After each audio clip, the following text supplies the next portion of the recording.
Hello everyone, I hope you all are doing good. I Shali Tiwari welcome you all on Pro Vidya. तो students back to back master class start हो चुकी है हमारे CLAT की। तो I hope आप सब भी एकदम वार्म अप हो गए होंगे और प्रीवियस सेशन भी आपने सॉल्व किया होगा हमारे साथ।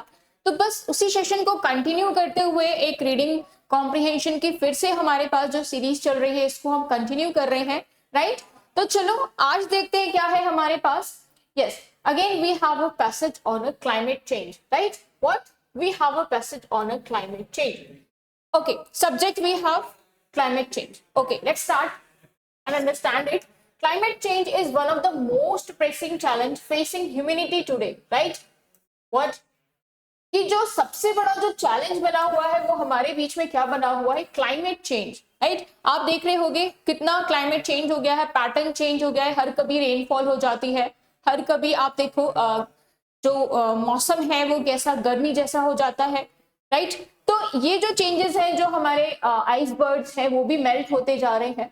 तो these are the changes because of the climate change. Okay, अभी रीजन क्या है हमें नहीं पता, राइट। रीजन क्या है हमें नहीं पता, हमको ये पैसेज में मिलेगा रीजन, राइट। तो students again I am saying to you, अगर आपके पास कोई एक्स्ट्रा नॉलेज है इस चीज की तो आप उसको क्या करोगे, बिल्कुल साइड में रख दोगे, ठीक है। हमें क्या करना है, जो विद द पैसेज है वो चीज रह के हमें आंसर करनी है।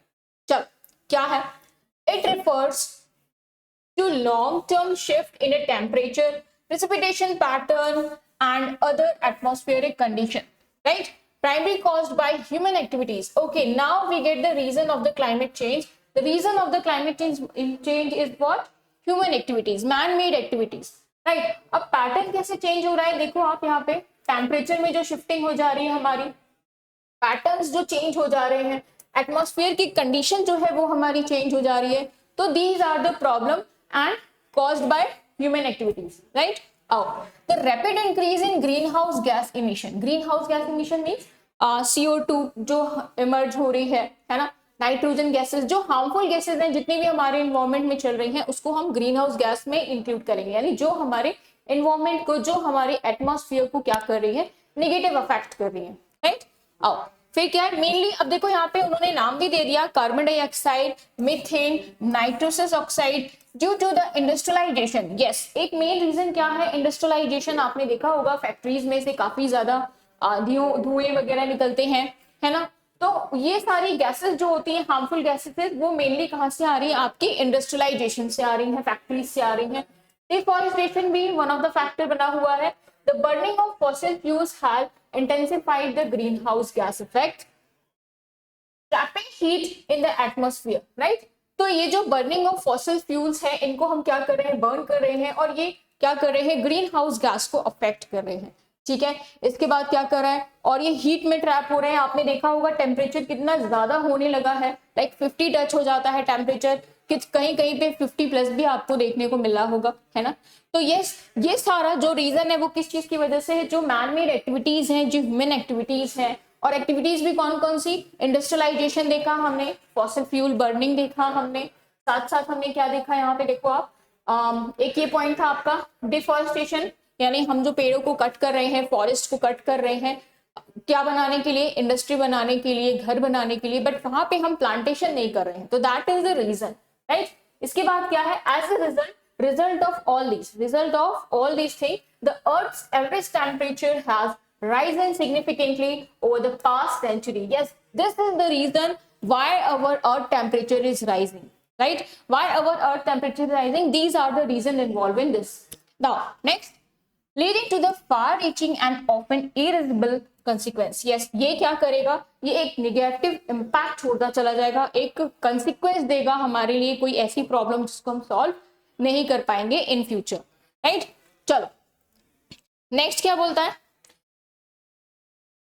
the impact of climate change is visible across the globe. Yes, we all are seeing the impact of climate change. कैसे इम्पैक्ट हो रहा है ना, ये हम सारी चीजें देख रहे हैं।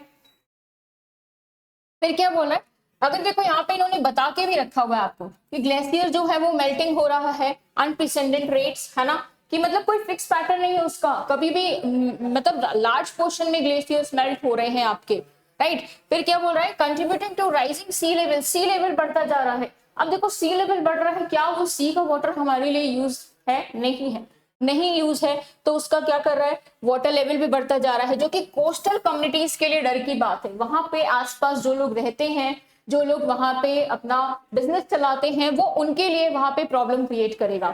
फिर क्या है, स्मॉल आइसलैंड नेशन, यस, जो समुद्र के किनारे छोटे छोटे आइसलैंड्स होते हैं, जो नेशंस होते हैं, उनको रहने की प्रॉब्लम हो जाएगी, अपनी लाइवलीहुड चलाने की प्रॉब्लम हो जाएगी। तो many problem are included here, right. Now next, extreme weather events such as hurricanes, flood, drought, and wildfires are becoming more frequent and severe. In some regions, prolonged heat waves have devastated agriculture, reducing crop yields and creating flood security. Okay, अब यहाँ पे देखो क्या हो रहा है कि जो ये हमारा एक्सट्रीम वेदर है, जो वेदर का जो पैटर्न चेंज हो रहा है, जो क्लाइमेट चेंज हो रहा है, उसकी वजह से क्या क्या चीजें हो रही हैं। आप देखो हर कहीं फ्लड आ जा रहा है, कहीं पे लैंडस्लाइड हो जा रहा है, कहीं पे हरिकेन आ जा रहे हैं। तो ये सारे फैक्टर्स हैं जो क्या हो रहे हैं, नेचुरल डिजास्टर को लीड कर रहे हैं। बट इनका कॉज क्या है, इनका सीधा सा कॉज है ह्यूमन एक्टिविटीज, राइट। चलो नेक्स्ट क्या बोल रहा है, अब बहुत बार ऐसा भी होता है कि हीट वेव की वजह से भी आपने देखा होगा जंगलों में आग लग जाती है, राइट। अब जंगल में जाके कोई आग नहीं लगाता, बट वहां पे कैसे आग लग रही, हीट वेव्स इतनी ज्यादा है कि पेड़ पौधों में आग लग जाती है और इसकी वजह से वो फैल जाती है। तो these are also the negative impact of the climate change, right.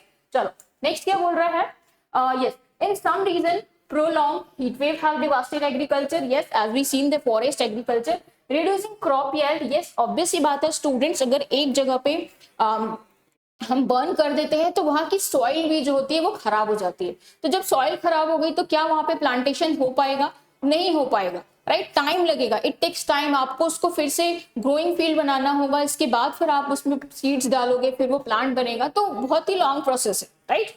चलो फिर क्या है, ये फूड चेन को भी डिस्टर्ब कर रहा है, ऑब्वियस सी बात है। अब लैंड नहीं है तो हम सीड्स नहीं बना सकते, हम ट्री नहीं उगा सकते, हम अनाज नहीं उगा सकते, तो फूड सिक्योरिटी पे भी ये क्वेश्चन क्रिएट कर रहा है, राइट। चलो नेक्स्ट क्या है, in other erratic rainfall pattern, yes, rainfall pattern जो है वो भी बहुत चेंज हो रहा है। आप देख रहे हो कि बारिश में बारिश नहीं हो रही है, बट गर्मी में बारिश हो जा रही है, ठंड में बारिश हो जा रही है। तो these all the rainfall pattern जो क्या हो रहा है, पूरी तरीके से डिस्टर्ब हो चुका है, राइट। फिर क्या है, have disruptive ecosystem and endangered wild life, yes. Now आज की डेट में स्टूडेंट्स क्या है कि बहुत सारे ऐसे वाइल्ड लाइफ एनिमल्स हैं जो क्या हो चुके हैं, पूरी तरीके से एंडेंजर्ड हो चुके हैं, राइट। तो एंडेंजर्ड होने का रीजन क्या है, क्योंकि उनको प्रॉपर क्लाइमेट नहीं मिल पा रहा, राइट। तो these are also the factor of the climate change, right, these are also the factor. Okay, next, these changes not only affect the environment but also have serious social, economic and political implication. It means what, ये सिर्फ और सिर्फ environment को ही नहीं harm कर रहे हैं students, ये कहीं ना कहीं पॉलिटिकल, इकोनॉमिकल, सोशल, हर चीज से ये क्या कर रहे हैं, इम्पैक्ट कर रहे हैं।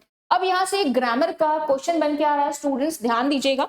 ग्रामर का स्टूडेंट्स क्या बन के आ रहा है कि हमने एक रूल पढ़ा है, रूल क्या पढ़ा है कि ये जो नॉट ओनली है, ये क्या है, ये कोरिलेटिव कंजंक्शन है, राइट। ये कंजंक्शन है, सभी को पता है, हमने अपनी क्लासेस में पढ़ा हुआ है, ये क्या है, कंजंक्शन है, राइट।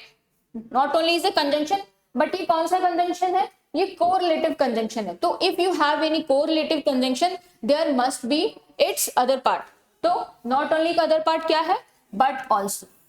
और मैंने आपको यही बताया है कि जब कभी भी आप नॉट ओनली को यूज करोगे, you must have to use but also. So here in this our sentence not only followed with a but also, right. So this is the conjunction and which part of the conjunction it is? It is a correlative conjunction. तो students कहने का मतलब ये है कि grammar का question वो आपसे अलग से नहीं पूछेगा, वो आपको पैसेज में ही क्वेश्चन पूछेगा।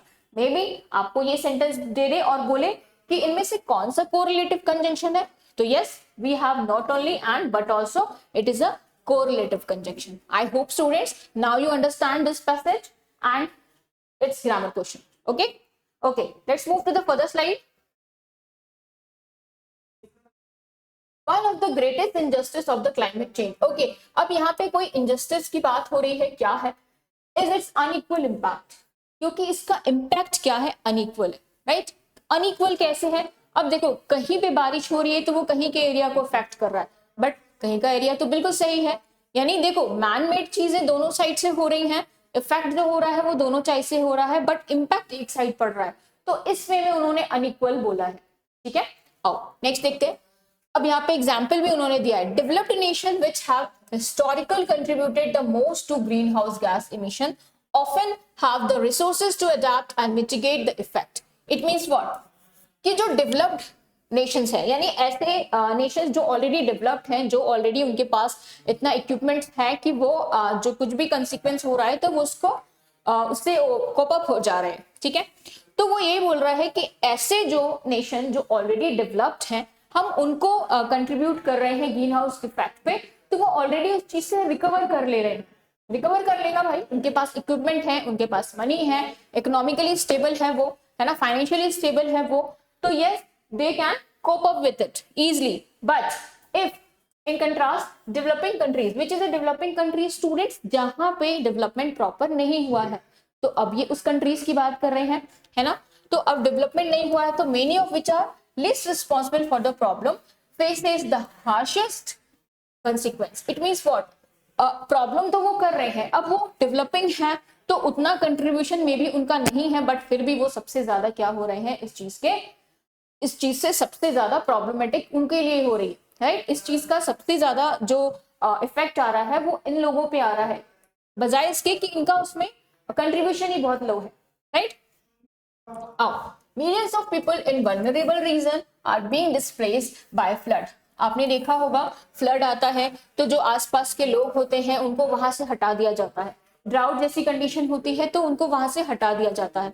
तो वही बोल रहा है कि मिलियंस ऑफ पीपल जो खराब रीजन है, जहाँ पे प्रॉपर इक्विपमेंट्स नहीं है, जहाँ पे प्रॉपर प्रोटेक्शन नहीं है, सिक्योरिटी नहीं है, जो इन चीज के लिए एक्टिव तरीके से काम नहीं कर सकते, उनको वहां से हटा दिया जाता है, राइट। उनको क्या कर दिया जाता है, दूसरी जगह पे ले जाया जाता है कि यस चलो आप दूसरी जगह पे, वहां पे आप सेफ हो, राइट। फिर क्या बोल रहा है, giving rise to the growing number of climate refugees, और इन्हीं लोगों को हम क्या बोलते हैं, क्लाइमेट रिफ्यूजीज। रिफ्यूजीज मतलब क्या स्टूडेंट, मोबिलाइजेशन करना एक जगह से दूसरी जगह पे, है ना। लोग जो एक जगह से दूसरी जगह पे जाते हैं जब सिचुएशन खराब हो जाती है, फ्लड और ड्रॉट जैसी, तो वो पर्सन क्या होते हैं, रिफ्यूजीज होते हैं। अब क्लाइमेट रिफ्यूजीज मतलब जो क्लाइमेट की वजह से अपने आप को एक जगह से दूसरी जगह पर ले जा रहे हैं, they are the climate refugees. I hope clear होगा यहाँ तक, ठीक है।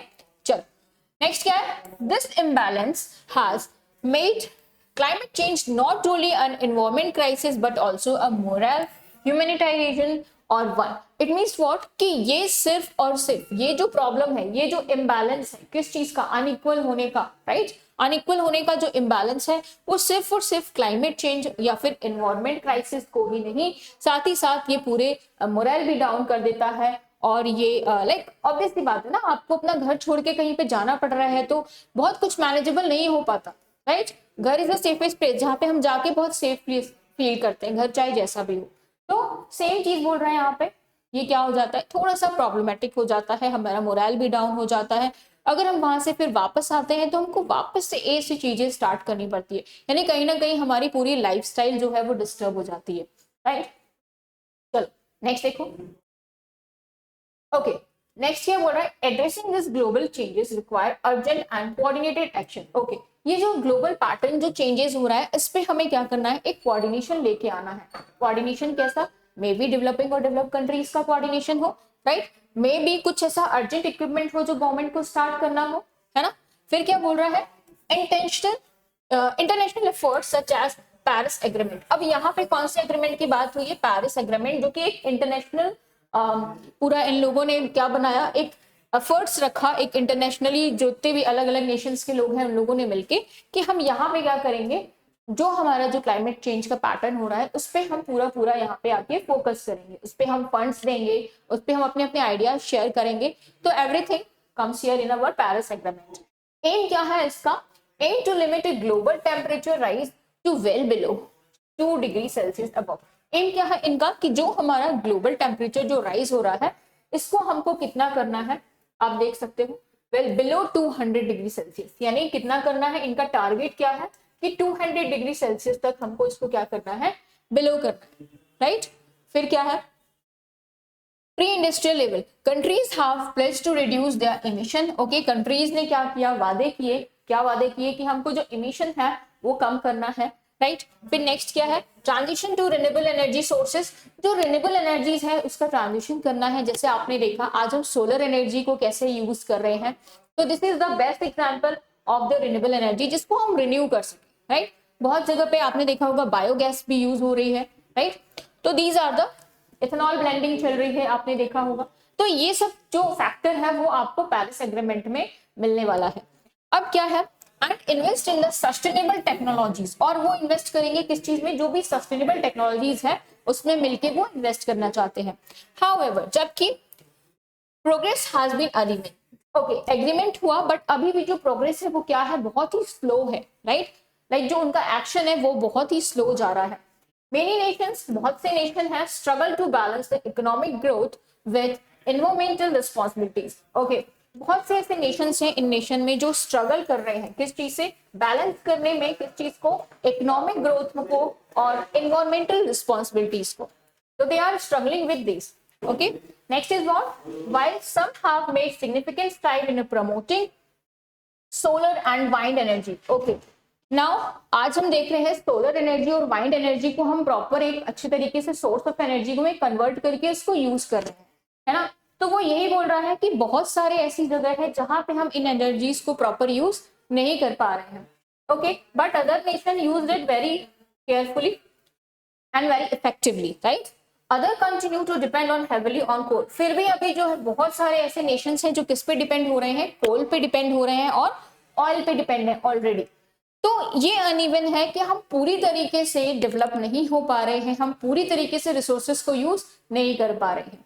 नेक्स्ट क्या बोलता है, the lack of enforcement mechanism and political will has further slowed the pace of changes. Okay, ये जो कमी है किस चीज की, जो लोग अभी भी कोल और ऑयल पे डिपेंडेंट है और जो लोग वाइंड और सोलर एनर्जी को यूज कर रहे हैं, तो इनके बीच का जो लैक है, इसी वजह से हम क्या कर पा रहे हैं, अपने पेरिस एग्रीमेंट के टारगेट को पूरा नहीं कर पा रहे हैं। ये अभी भी स्लो पेस पे बना हुआ है, ठीक है।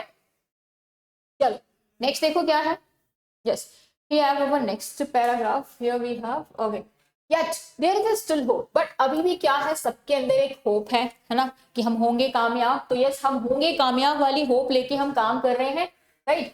grassroots movement, youth activities and scientists around the world are raising awareness and pushing our accountability. okay, it means what, इतना सब कुछ होने के बाद भी जो भी हमारे youths हैं, जो भी हमारे साइंटिस्ट हैं, वो क्या कर रहे हैं, अवेयरनेस क्रिएट कर रहे हैं। अवेयरनेस किस चीज का क्रिएट कर रहे हैं स्टूडेंट्स, कि हम पेरिस एग्रीमेंट के टारगेट को पूरा कर सकें। Now we have to use renewable energy instead of oil and other harmful fuels, right. तो ये अभी भी जदोजहद चालू है, राइट, हर तरफ से। फिर क्या है, technological innovation such as electric vehicles. Yes, अब इनोवेशन कौन कौन सा है आप देख रहे होंगे, आजकल हम लोग ई व्हीकल्स यूज कर रहे हैं, है ना। तो that e vehicle is environment friendly, right. और क्या है, carbon capture system. Carbon capture system, अगर ज्यादा कार्बन इमिशन होने लगता है तो ऑटोमेटिक मशीन साइन देने लगती है कि यस कार्बन इमिशन ज्यादा हो रहा है, अब इसको रिपेयरिंग की जरूरत है ना। तो एक ये भी फैक्टर है। दूसरा, reforestation project offer practical solution. Reforestation मतलब स्टूडेंट्स, आप जहाँ पे फॉरेस्ट को कट कर रहे हो वहां पे आप प्लांटेशन नहीं कर रहे थे, राइट। पहले आप ये कर रहे थे, तो now you have to do the reforestation project compulsory, right. or these are the practical solution only. Moreover, individual can contribute to by making eco-conscious choice. Eco-conscious choice, reducing waste, conserving energy and supporting sustainable products. Every small step counts in a collective effort to protect our planet. अब ये क्या बोल रहे हैं, हम सारी practices तो कर रहे हैं, बट हम कुछ चीजें अपने एंड पे भी कम करके हम एनवायरमेंट के लिए एक प्लस पॉइंट हो सकते हैं। कैसे कैसे, एनर्जी को कंजर्व करके, अब इलेक्ट्रिसिटी वेस्ट नहीं करना चाहिए, वाटर वेस्ट नहीं करना चाहिए। तो ये छोटी छोटी चीजों से भी क्या होता है, एक बहुत बड़ा कलेक्शन हो जाता है ना। फिर क्या बोल रहा है यहाँ पे, supporting sustainable product. Yes, sustainable product को सपोर्ट करना चाहिए जो बायोडिग्रेडेबल हो, जो हमारे इन्वायरमेंट के लिए भी हार्मफुल ना हो, हम उसको रीयूज कर सकें, है ना। जैसे प्लास्टिक की जगह पे लोग पेपर बैग्स यूज करना स्टार्ट कर दिए हैं, पेपर स्ट्रॉ यूज करना स्टार्ट कर दिए हैं। तो these are the very good effect, right. Okay, last क्या है, in essence climate change is not a distant threat but an immediate reality, यानी कि ये एक इमीडिएट रियलिटी है जिस पे हमें ध्यान देने की जरूरत है, हम इसको इग्नोर नहीं कर सकते। That affect every aspect of life on earth, yes ये एवरी एस्पेक्ट ऑफ लाइफ पे इफेक्ट करेगा। if we are talking about any animals, if we are talking about any birds, if we are talking about any human being, so these affect all. The choice we make today will determine the future of our planet. Yes, हम जो भी choice कर रहे हैं, हम जो भी आज कर रहे हैं, वो हमारा फ्यूचर डिसाइड करेगा। आज हम वाटर वेस्ट कर रहे हैं, ठीक है हम वेस्ट करें, मे बी हमारी फ्यूचर जनरेशन को वो वाटर ही ना मिले, है ना। तो यही वो बोल रहा है कि हम आज बचाएंगे तो हम अपना कल क्या कर पाएंगे, कंजर्व कर पाएंगे, अच्छा कर पाएंगे। ओनली थ्रू कोऑपरेशन, किसके साथ, कोऑपरेट करके, इनोवेशन करके and share sense of responsibilities can humanity hope to secure a liveable world for a generation to come, right. यानी आने वाली जनरेशन के लिए हम एक लिवेबल वर्ल्ड तभी बना पाएंगे जब हम एक रिस्पॉन्सिबल सिटीजन की तरह काम करें, जब हम एक कंजर्वेशन का होप लेकर के काम करें। तो आई होप स्टूडेंट्स आपको समझ में आया होगा ये passage. Subject of the passage क्या था, क्लाइमेट चेंज के ऊपर पूरा पैसेज था, बिल्कुल इंट्रोडक्टरी पैसेज रखा हुआ था, यानी कि जो भी ऑथर है उसने आपको पहले ये बताया कि क्लाइमेट चेंज कैसे हो रहा है, रीजन क्या क्या है, इसका निगेटिव इम्पैक्ट क्या होगा, साथ ही साथ उसने एक प्रॉपर अच्छा सा आपको सजेशन भी दिया हुआ है। तो सजेशन देता हुआ है, यानी कि ये इंफॉर्मेटिव पैसेज हमारा बन के आ रहा है, ठीक है। आई होप समझ आया होगा आप सभी को। चलो अब इसके क्वेश्चन की तरफ चलते हैं, ठीक है। क्वेश्चन सॉल्व करते हैं इसका, मैं 1 मिनट दूंगी आपको, फटाफट से सॉल्व करो इसका question number 1। 1 minute you have, after that I will explain this question, okay। चल फटाफट से सॉल्व करो।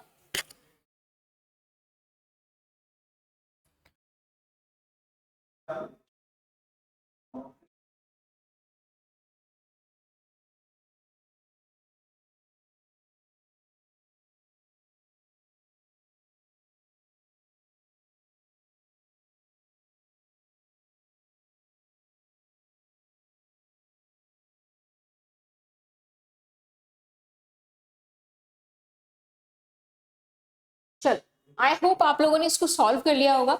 चलो ट्राई करते हैं। According to the passage, what is the primary cause of the intensified greenhouse effect? Yes, what is the primary cause of this? Primary cause means what? Main cause. Primary cause means what student? Mainly reason क्या है, mainly cause क्या है इस चीज का। तो पहला बोलता है neutral variation in solar activity, क्योंकि जो वेरिएशन जो है वो हमने रखा है सोलर एक्टिविटीज में। दूसरा क्या बोलता है, इंडस्ट्रियलाइजेशन एंड डिफॉरेस्टेशन। तो अगर आप थोड़ा सा ध्यान दो तो पैसेज में आपको बोला था कि मेनली जो कॉज हो रहा है वो ह्यूमन एक्टिविटीज की वजह से हो रहा है, और ह्यूमन एक्टिविटीज भी कैसी है स्टूडेंट्स, इंडस्ट्रियलाइजेशन की हो रही है, साथ ही साथ आपकी किसकी हो रही है, डिफॉरेस्टेशन की हो रही है। तो yes it may be the answer, है ना, it may be the answer, but we have to check the C and D also. C क्या बोलता है, changes in the ocean currents. Ocean currents में चेंज होने से पूरी लाइवलीहुड इफेक्ट नहीं करेगी, राइट। ओशियन में चेंजेस है अगर, तो सिर्फ और सिर्फ आसपास के जो आइलैंड होंगे उनमें प्रॉब्लम होगी, आसपास के जो भी स्टेट्स हैं, जो सिटीज हैं, उन पे इफेक्ट पड़ेगा, पूरे वर्ल्ड पे इफेक्ट नहीं पड़ेगा। तो यस ये भी हम नहीं बोल सकते students. Increase volcanic activities, volcanic activities आपने देखा होगा ज्वालामुखी बहुत ज्यादा फट जा रही है, तो these are also the main cause. Main cause ये भी नहीं होगा, राइट। मेन कॉज क्या हो रहा है हमारा, ऑप्शन नंबर बी, यानी कि industrialisation and deforestation is the main cause of this question. I hope students now you understand how to solve these kind of questions from the passage, okay। Okay, चलो next question number 2 करते हैं। Here we have our question number 2. Again I am giving you 1 minute, okay, I am giving you 1 minute. First you have to solve it and after that I will explain. So time start now students.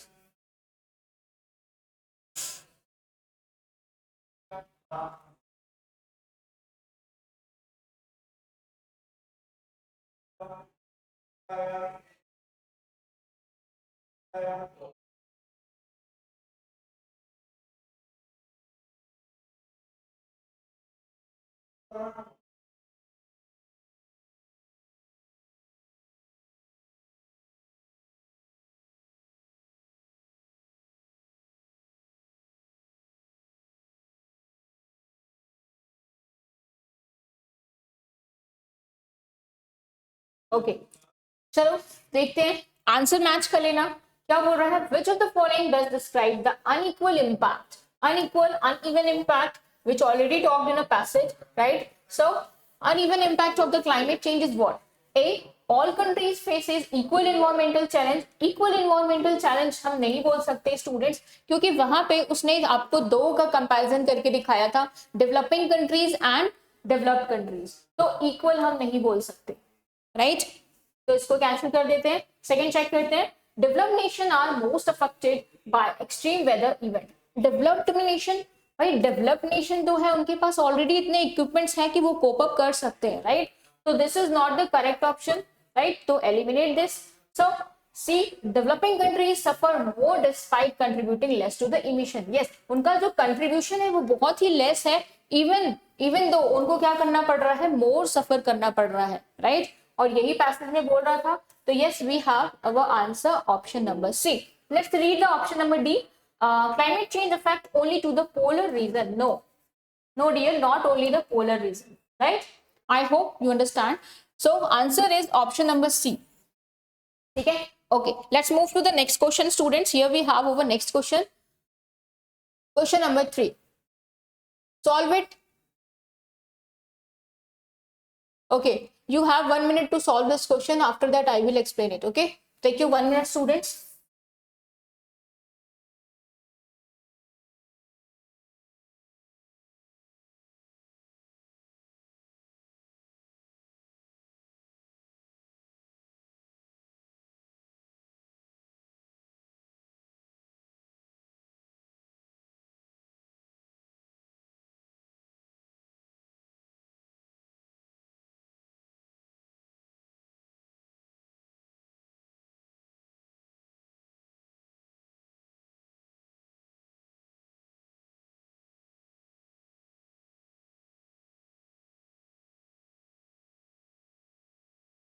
I hope you solve it. Okay, चलो check कर लेते हैं क्या बोल रहा है। What is the main goal? जो Paris agreement था हमारा, उसका मेन गोल क्या था मेंशन इन द पैसेज? देखो ये डायरेक्ट क्वेश्चन होते हैं स्टूडेंट्स, है ना? आपको पैसेज में दो डायरेक्ट क्वेश्चन देखने को मिलेंगे, मे बी एक भी मिल सकता है, ठीक है? I am talking about at most 2 question मिलेंगे आपको जो कि डायरेक्ट क्वेश्चन होंगे, अदरवाइज एक मिलता है तो ठीक है, एक कर लेना। आ जाओ, क्या है इसमें मेन गोल, क्या है पेरिस एग्रीमेंट का? अगर मैं देखूं तो पहला वाला क्या बोलता है, to completely eliminate the carbon emission by 2050। Okay, अगर आप ध्यान दो स्टूडेंट्स, तो पैसेज में कोई भी ऐसा ईयर आपको नहीं मेंशन था कि हम 2050 तक कार्बन इमिशन को कम कर लेंगे, राइट? तो हम इसको एलिमिनेट कर देते हैं। फिर क्या बोलता है B, to limit global temperature rise to below 200 degree Celsius above. Yes, अगर आप ध्यान दो तो एक टेम्परेचर गिवन था आपको, है ना? एक टेम्परेचर गिवन था आपको कि जो पेरिस एग्रीमेंट है उनका ये था कि भाई हमको बिलो 2 डिग्री सेल्सियस तक इसको रखना है टेम्परेचर को। तो it means what? Yes, our option B is the right answer, but we have to check the C और D also. To ban the use of coal and oil worldwide. Ban कर देंगे बच्चे, ban करना is not any option, right? अगर कोई चीज खराब है तो उसको हम वापस तुरंत हटा नहीं देते, हम पहले कोशिश करते हैं कि हम उसको अगर रिपेयर कर सकते हैं तो रिपेयर कर दें, इसके बाद हम उसको वहां से रिप्लेस करते हैं, राइट? तो this is the good way. Good way यही होता है कि आप पहले उसको अगर रिपेयर कर पा रहे हो तो you have to do that, otherwise you will replace it, right? Same चीज कह रहा है कि आप बैन नहीं कर सकते, क्योंकि आपने बैन कर दिया तो जो हमारी डेवलपिंग कंट्रीज हैं वो बहुत ही ज्यादा इंपैक्ट हो जाएंगे, राइट? तो सी वाला भी हम नहीं ले सकते। थर्ड क्या बोलता है, to promote nuclear energy as an alternative source. No, nuclear energy को हम नहीं ले सकते क्योंकि पोल्यूशन जो है वो न्यूक्लियर एनर्जी से भी काफी ज्यादा होता है, तो that is not the good way. It means what? Option number B is the right answer of this question. I hope students now you understand how to solve the paragraph or how to solve the passage, right? चलो again question number 4 देखते हैं। Question number 4 देखते हैं students. Again I am giving you 1 minute. First you have to solve it and after that I will explain it. Okay, take your time students.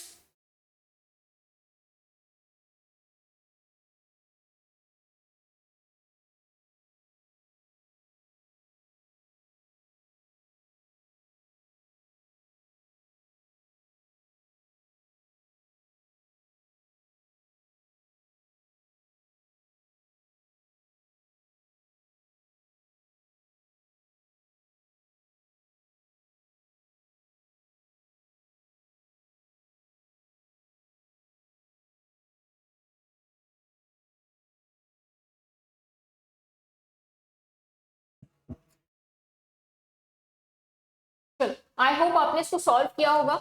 ठीक है, cross check कर लेते हैं students. क्या बोल रहा है, which of the following is not mention as a possible solution, right. अब वो सोल्यूशन आपको बताना है जो ऑलरेडी पैसेज में मेंशन है, यानी कि आप अपना खुद का सोल्यूशन नहीं देंगे। ठीक है, चल पहला देख लेते हैं, रिफॉरेस्टेशन प्रोजेक्ट, यानी कि हमको रिफॉरेस्टेशन प्रोजेक्ट लेके आना चाहिए। ओके गुड है, but we have to check the other one also.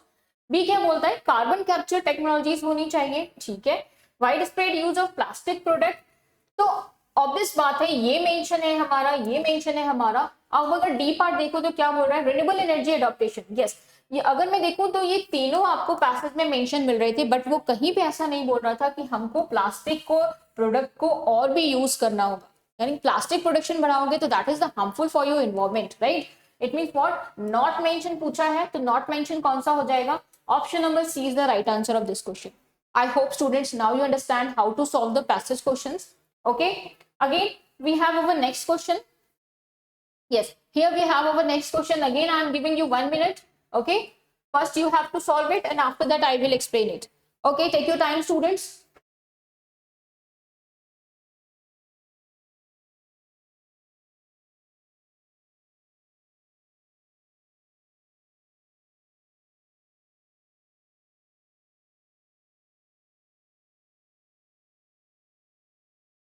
I'm waiting for your answers.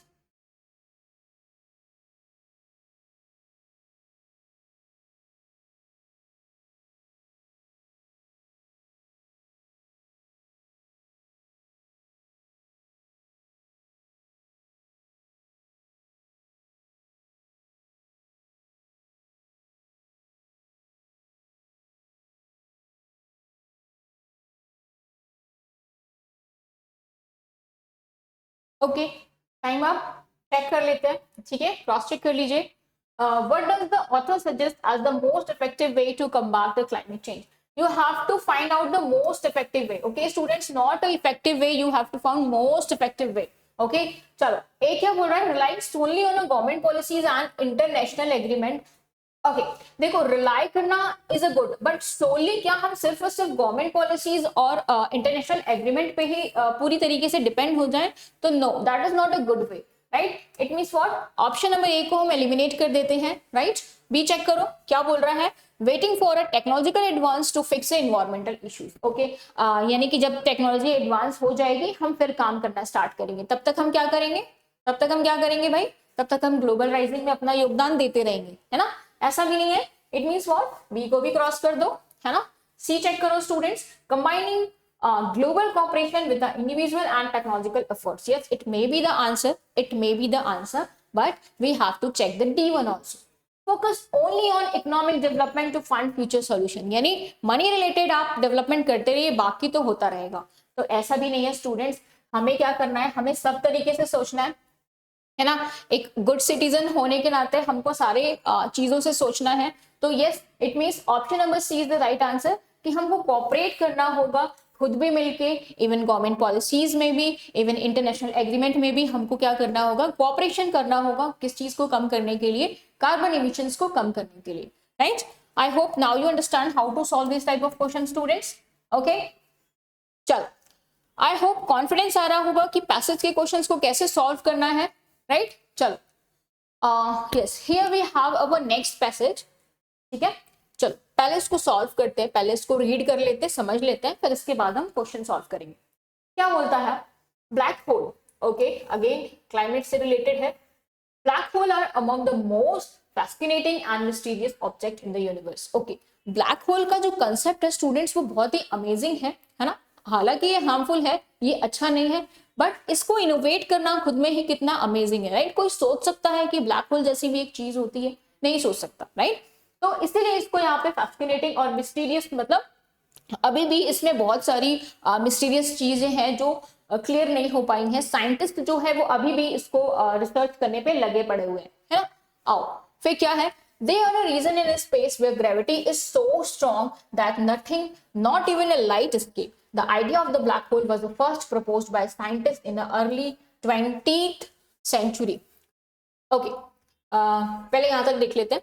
Okay, क्या होता है कि जब बहुत सारा लाइक जो स्ट्रॉन्ग ग्रेविटी होती है, ब्लैक होल हुआ कैसे बच्चे, ब्लैक होल कैसे हुआ कि जो एक स्ट्रॉन्ग ग्रेविटी फोर्स है वो आपस में कोलैप्स हुई और इतनी मतलब तेजी से कोलैप्स हुई कि वहां पे लाइट भी पास नहीं हो सकती थी, इसीलिए उसको ब्लैक होल नाम दिया गया, क्योंकि उसकी जो स्ट्रॉन्ग ग्रेविटी है वो बहुत ही ज्यादा फोर्सफुल है, इवन उसके आर पार लाइट भी नहीं जा सकती है, दैट्स वाई हमने इसको ब्लैक होल नाम दिया, राइट। अब इसका जो रिसर्च हुआ वो कब हमें पता चला, साइंटिस्ट ने बताया कि भाई 20वीं सेंचुरी में हमने इसको ब्लैक होल को निकाल के रखा। फिर क्या है, but it was Albert Einstein theory, but ये आइंस्टाइन की थ्योरी थी किस चीज की, जो जनरली रिलेटिविटी थी, that provided the mathematical foundation for their existence. Okay, Einstein को आप सब समझते होंगे, मैथ्स के खतरनाक फॉर्मूले, फिजिक्स के खतरनाक फॉर्मूले, है ना। तो जो फॉर्मूले से दिया, उन्होंने अपना मैथमेटिशियन दिमाग वहां पे लगाया कि ये कुछ तो भी तो मैथमेटिकल फैक्टर है इसके पीछे, राइट। अभी भी ये क्या हुआ है, लोगों के बीच में कंफ्यूजन बना हुआ है ना। नेक्स्ट क्या बोलता है, डिस्पाइट बीइंग इनविजिबल, इनविजिबल है ये, दिख नहीं रहा लोगों को, है ना, समझ में नहीं आ रहा, black hole can be detected through their effect and near by stars and light, वो दिखता नहीं है बट वो डिटेक्ट कैसे हो रहा है, स्टार्स की जो लाइट पास ऑन हो रही है या फिर जो नियर बाय उसके इफेक्ट्स हैं, वो उससे पता चल रहा है कि yes these are the black hole, ठीक है। नेक्स्ट देखो क्या है, a black hole form when a massive star collapses under its own gravity at the end of its life cycle। अब ये ब्लैक होल फॉर्म कैसे होते हैं स्टूडेंट्स, जब वो स्टार्स अपनी पूरी ग्रेविटी को एक साथ लाके कोलैप्स हो जाते हैं और साथ ही साथ वो स्टार्स वहीं खत्म हो जाते हैं, तो वहां पे क्या होता है, ब्लैक होल क्रिएट होता है, ठीक है। फिर क्या बोल रहा है, this collapse compresses all matter into a single point called singularity. क्या कहते हैं इसको, सिंगुलैरिटी कहते हैं, क्यों, क्योंकि जो सारे स्टार्स हैं वो आपस में कोलैप्स हो गए, राइट, कोलैप्स हो गए, उन्होंने अपनी लाइफ साइकिल वहीं पे एंड कर दी, दैट्स व्हाई इनको हम सिंगुलैरिटी से बताते हैं। Surrounded by an invisible boundaries known as event horizon, और उनके आसपास एक ऐसी बाउंड्रीज हो जाती है जो इनविजिबल होती है, जो हम और आप नहीं देख सकते, राइट, तो उसको क्या बोलते हैं हम स्टूडेंट्स, इवेंट हॉरिजॉन। नेक्स्ट क्या है, once an object crosses this boundaries it cannot return, और यही वजह है कि अगर जो उसका जो सर्किल है, अगर कोई भी ऑब्जेक्ट उस सर्किल के उस साइड जाता है तो वो वापस नहीं आता, यानी जो एक बार गया वो चला गया, तो that is the effect of the black whole and that is the formation of black hole, right. Next क्या है, it cannot return, okay, the immense gravitational pull of black hole bend light, distort space and time, creating strange phenomena that challenge our understanding of physics। अब यही वजह है कि जो physics में जो आइंस्टाइन ने जो या फिर जितने भी आपके जो भी ऑथर्स हैं, जो भी थ्योरी जिन्होंने दे रखी है ना, न्यूटन्स थ्योरी, वो सारी चीज अब यहाँ पे काम आ रही है आपकी, क्यों, क्योंकि जब आपको समझ में आ रहा है कि कोई चीज जा रही है और वापस नहीं आ रही है, क्यों, क्योंकि वहां पे आपका ग्रेविटेशनल फोर्स वर्क नहीं कर पा रहा है, राइट। ओके, चल, आई होप अब आपको समझ में आया होगा ये दोनों छोटे से पैराग्राफ्स, राइट। चल नेक्स्ट पैरा पे मूव करते हैं students. Yes, here we have our next paragraph. क्या बोलता है, रिसेंट डिस्कवरीज, यानी जो डिस्कवरीज है हमारी, have depend our knowledge of these cosmic joint. ये कॉस्मिक जॉइंट की ये जो थ्योरीज हैं जो निकली हैं, वो क्या करती हैं, हमारी नॉलेज को काफी ज्यादा डीपेंड करती है, यानी डिटेल में नॉलेज दे पा रही हैं आपको। फिर क्या है, इन 2019 astronomers captured the first ever image of black holes in the galaxy M875। इसका मतलब कि जो पहली इमेज आई हमारे पास वो कौन से ईयर में आई है स्टूडेंट, 2019 में आई है, राइट। कैप्चर किया गया, एक एस्ट्रोनॉमर्स थे उनके थ्रू पहली, और वो क्या था, किससे किया गया, M87 using the event horizon telescope, और उन्होंने टेलीस्कोप कौन सा यूज किया था, Event Horizon Telescope, right? A global network of radio observatories. This achievement confirmed many of the Einstein prediction and opened new pathways or exploring the universe। ठीक है, अब ये क्या कर रहा था, ये जितने भी आइंस्टाइन ने जो भी प्रिडिक्शन किया था वो सारे यहाँ पे वर्क कर रहे थे, राइट। रेडियो ऑब्जर्वेटरी हो आपकी, या जो भी उन्होंने जो मैथमेटिकल टर्म्स बताए थे, तो वो सारे यहाँ पे काम कर रहे थे, राइट। अब जब हमारी थ्योरीज काम करने लगती हैं तो हमारा जो रिसर्च होता है वो और भी क्रिएट हो जाता है, तो यही जो छोटे छोटे पॉइंट्स हैं वो हमको और रिसर्च करने के लिए यूनिवर्स पे क्या करते हैं, प्रोवोक करते हैं कि यस आपको रिसर्च करना है ना।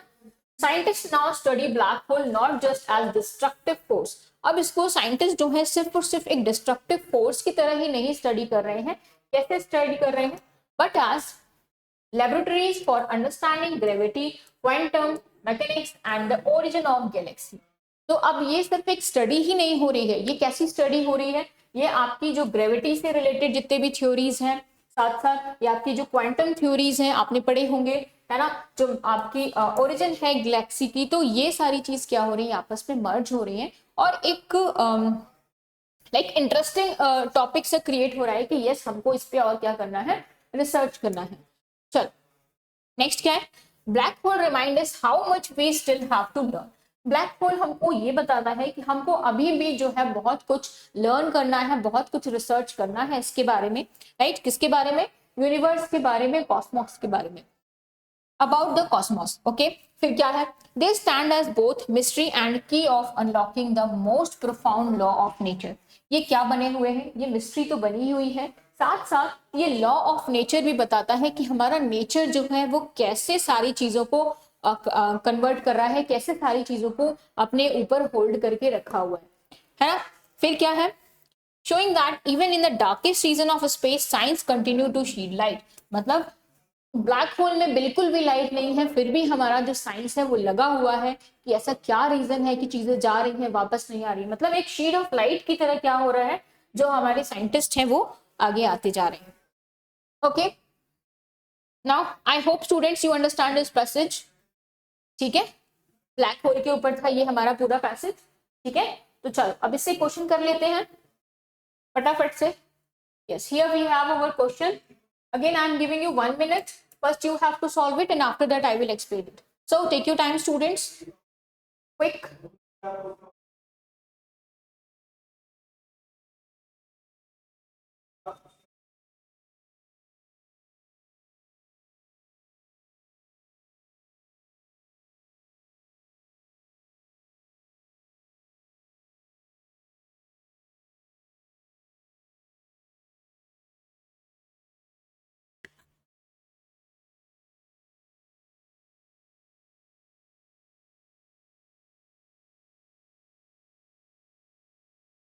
I hope solve कर लिया होगा आप लोगों ने।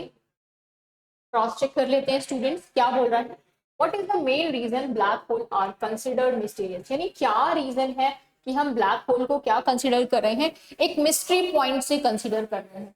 तो पहला बोलता है they emit too much light for the scientist to study. भाई ब्लैक होल तो लाइट भी नहीं इमिट करता है, इसीलिए तो हम इसको ब्लैक होल बोलते हैं, है ना। तो फर्स्ट पॉइंट तो नहीं हो सकता। सेकेंड क्या है, they can not be observe directly because light can not escape from them. Yes, ये हो सकता है कि इसको ऑब्जर्व नहीं कर पा रहे हैं हम, इसीलिए ये मिस्ट्री बना हुआ है, क्योंकि वहां पे लाइट भी नहीं जा पा रही है, तो हम कैसे उसको पढ़ें, कैसे समझें, कैसे देखें, ये क्वेश्चन बना हुआ है। तो yes, it may be the answer, but we have to check the another one student. There are the smallest star in the galaxy, मतलब वो सबसे स्मॉलेस्ट स्टार है हमारी गैलेक्सी में। तो भाई ऐसा नहीं है, ठीक है, दे आर वो मेड अप हो रहे हैं स्टार से, बट वो स्टार्स हैं ऐसा नहीं बोला है पैसेज में। They are located only in a distance galaxy, यानी जो डिस्टेंस गैलेक्सीज हैं उसमें ही इनको लोकेटेड करके रखा हुआ है, तो ये भी नहीं है students. It means what, option number B is the right answer of this question. ठीक है, चलो अगेन क्वेश्चन नंबर 7 सॉल्व करिए इसको, 1 मिनट है आपके पास। ओके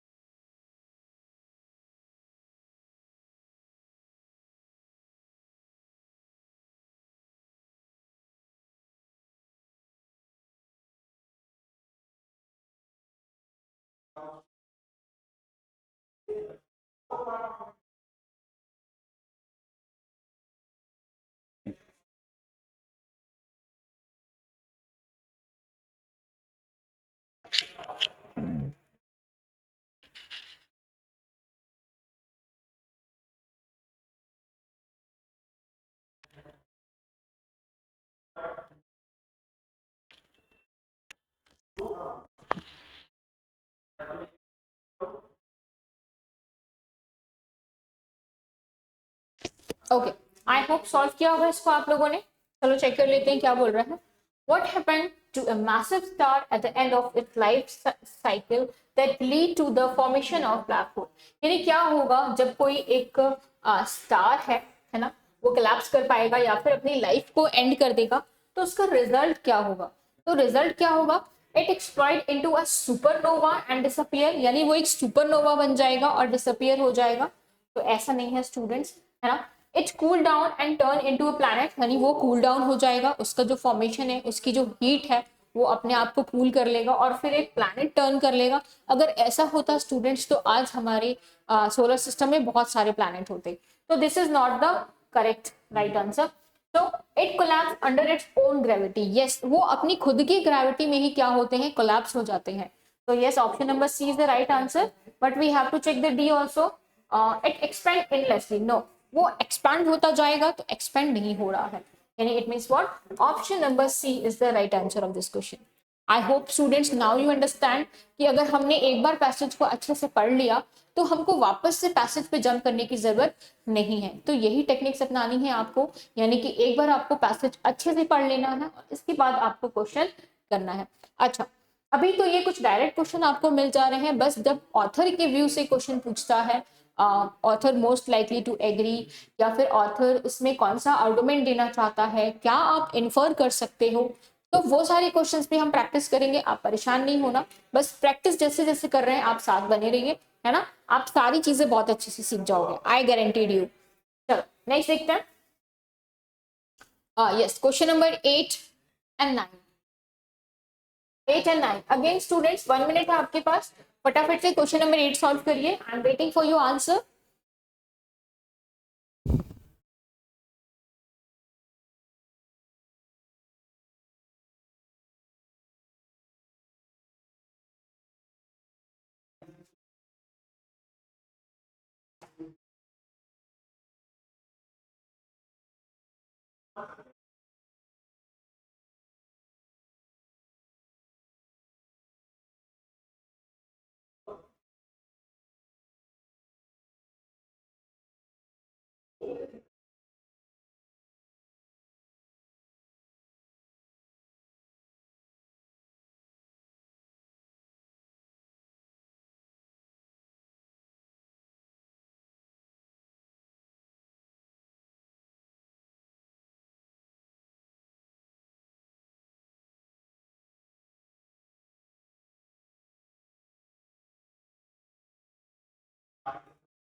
चलो चेक कर लेते हैं इसका आंसर क्या बोल रहा है। What is the event horizon in the black hole? Black hole में इवेंट हॉरिजॉन क्या था, देखो students, the region where star are born, यानी ऐसा रीजन जहां पे स्टार बॉर्न हो रहे थे, नहीं, the outer layer that emit light, जो आउटर लेयर थी जो इमिट कर रही थी, लाइट को दे रही थी, बाहर दे रही थी, the invisible boundaries beyond which nothing can escape, yes, यही तो था कि वो क्या कर रहा था, एक बाउंड्रीज क्रिएट कर देता था और जिसकी बाउंड्रीज से अगर हम कोई भी ऑब्जेक्ट भी देते तो वापस रिटर्न नहीं आ रहा था, राइट।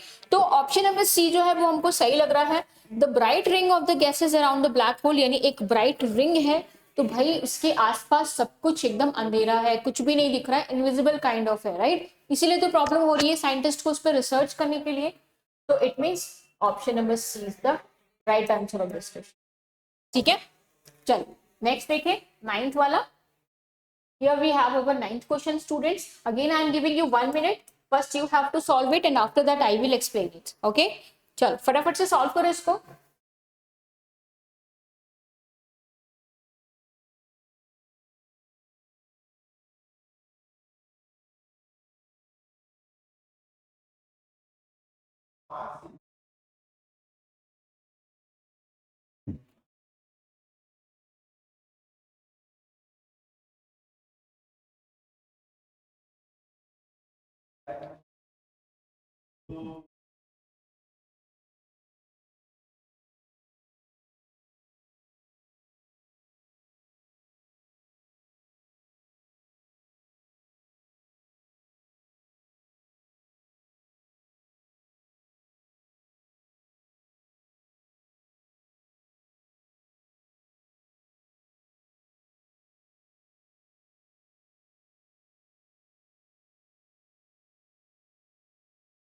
चल आई होप सॉल्व कर लिया होगा इसको। ठीक है, क्रॉस चेक कर लेते हैं स्टूडेंट्स क्या बोल रहा है। The one singularity meaning in the passage, यानी पैसेज में अगर आप देखो तो एक सिंगुलरिटी जैसा वर्ड दिया हुआ था, तो वो क्या रिफर कर रहा था, किस चीज को रिफर कर रहा था, चेक कर लेते हैं। फर्स्ट पॉइंट बोलता है the bright centre of the star, यानी स्टार्स के बीच में एक जो ब्राइट सा सेंटर पॉइंट है, क्या उसको वो बोल रहा था? तो नो, ऐसा नहीं है स्टूडेंट्स, है ना, हमने ऑलरेडी पढ़ा हुआ है पैसेज। सेकेंड पॉइंट क्या बोलता है? The point where matter is infinitely dense, ये जहां पे चीजें क्या हो रही हैं, आपको बिल्कुल भी क्लियर नहीं हो रही हैं, बिल्कुल भी विजिबल नहीं हो रही हैं। मे बी उसके वे में बोल रहा हो कि सब कुछ क्या हो गया, आपस में समअप हो गया और वहां पे एक कोलिजन क्रिएट हुआ, जो कोलिजन था वो बिल्कुल भी इनविजिबल था। तो yes, B may be the answer, but we have to check the C और D also. Again C point is what? A type of telescope used to study the black hole. No, no, that is not a type of telescope, right? That is not a type of telescope. So eliminate this also. The outer region of a galaxy is that outer part, that is invisible part. So that invisible part is known as the event horizon, not singularity, right? It means what? Option number D is also eliminated. So here we have our answer, option number B, right? I hope now you understand how to solve these kind of questions. Okay, I think we have one question also with this. Yes, here we have our last question of this session. Okay, again I am giving you 1 minute, student. First you have to solve it, and after that I will explain it. Come on, do fast.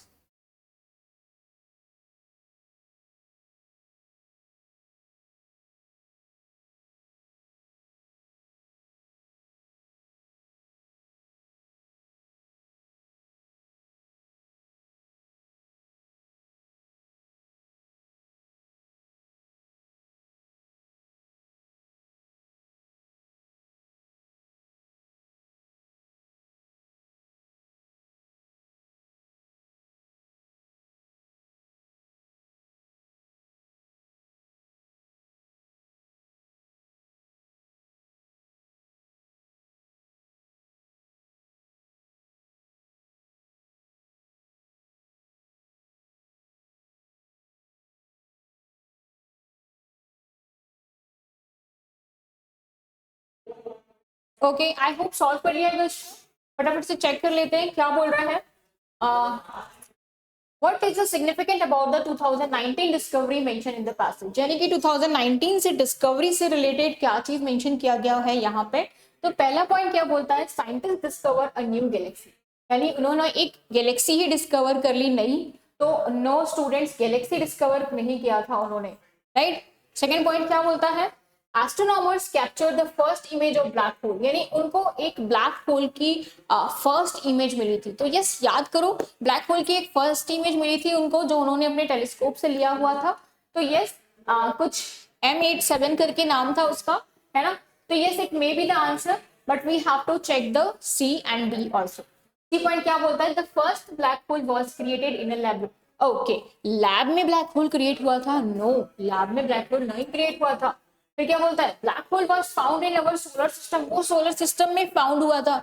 नहीं, वो तो stars के collapse होने पे create हुआ था, right. तो अगर मैं देखूं तो yes, which part is the right answer? Option number B is the right answer of this question. Again students, I hope you understand these two passages and how to solve these type of questions, right? तो yes students, मिलते हैं अपने next session में इस series को continue करते हुए, right. Okay, I hope मजा आया होगा आप सभी को। तो प्लीज अगर न्यू हो तो सब्सक्राइब कर दीजिएगा, लाइक कर दीजिएगा और शेयर कर दीजिएगा। मिलते हैं अपने नेक्स्ट सेशन में students. Bye bye, take care all.